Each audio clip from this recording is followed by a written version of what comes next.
y'all don't know by now, I volunteer at a hospital here in Uruguay. And I stay in like the third bunk. So typically there's only 2 bunks, but this room is 3 bunks and I stay in the third one. And however the owner like orchestrated or finessed this ladder, one night as I'm coming down the ladder, one of the steps break and I got a wound on my stomach and some bruising around my ribs. Nothing's broken, but let me let y'all know about the free medical care system in South America. So clearly all the Americas is the same in terms of healthcare and quality. It's shit.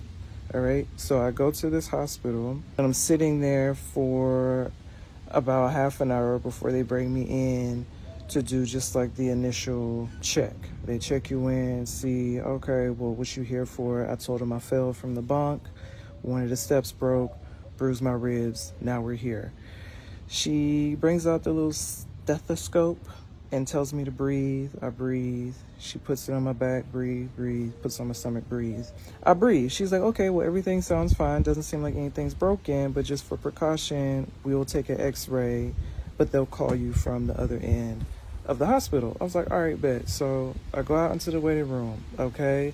Now, the waiting room started off cool. Daughter, her kids, you know, a lady and her mama, things of that nature.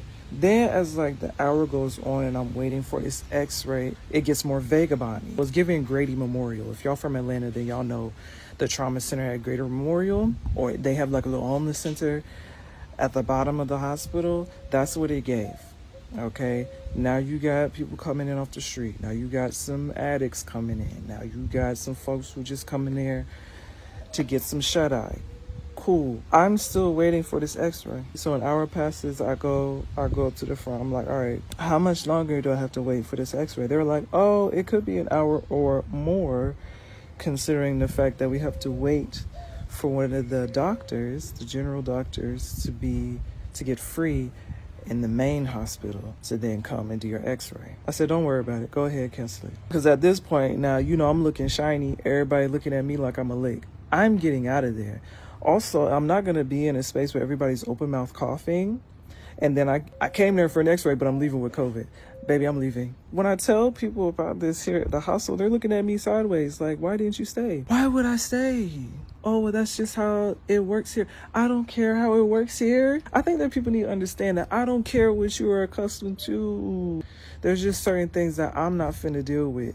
And at this point, if she said ain't nothing broken, I'm going to take my black ass back to the hospital and lay down and rest up like I should have did in the first place.